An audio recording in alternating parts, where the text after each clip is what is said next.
recommendations from the OECD on this issue. Now we will hear from several leading youth leaders on how COVID-19 has impacted their community. First up is Alexandria Maloney, Black Professionals in International Affairs.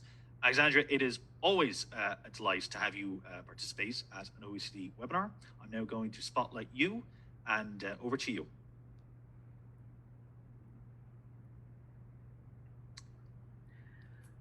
Greetings from the nation's capital, Washington, D.C., OECD Washington Center, and Danny Ryan. It's a pleasure to be here to speak to you today on behalf of the Black Professionals in International Affairs on such an important topic.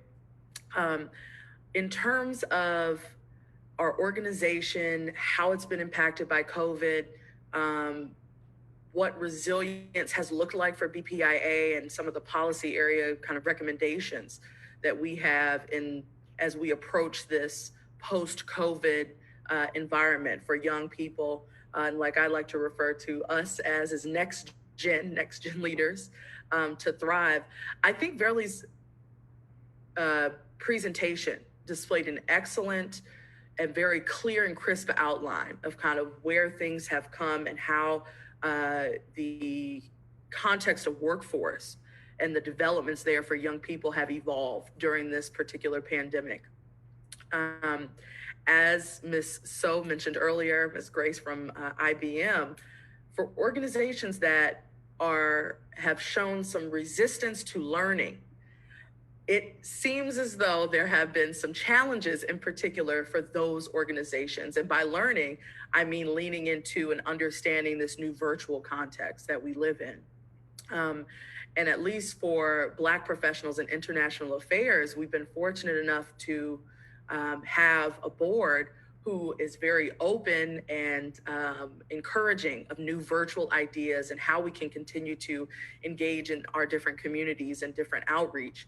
So while some and many organizations, at least in the international affairs space, have seen maybe some decline or challenge in their involvement and engagement in their work and the constituencies that they serve, BPIA has been on the other end of that spectrum and thriving. So in the pandemic, with respect to the circumstance, our organization, which generally is conducted in majority in-person event, fully switched to virtual, and we saw unprecedented growth, unprecedented engagement in our organization with different panels, programming,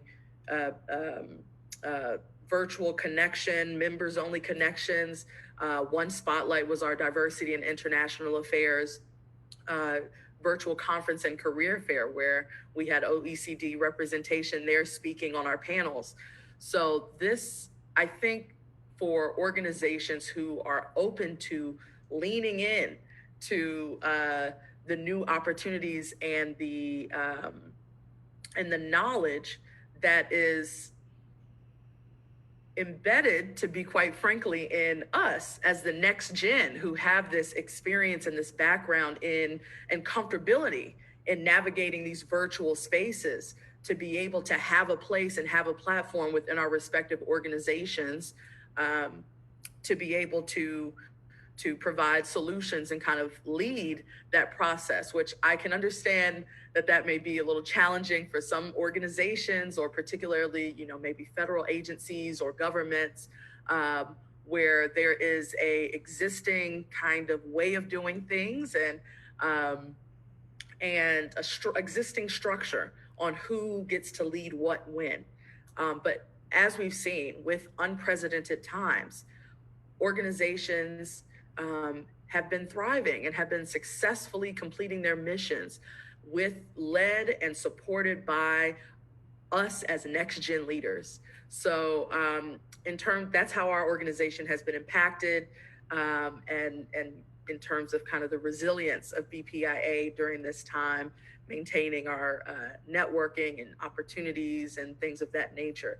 So in terms of one policy that I would want to see post-COVID to engage young people and the next gen workforce, I think that this is this pandemic situation has been a learning moment for our organizations, our governments, public and private sector, on identifying new ways to do the work that we do.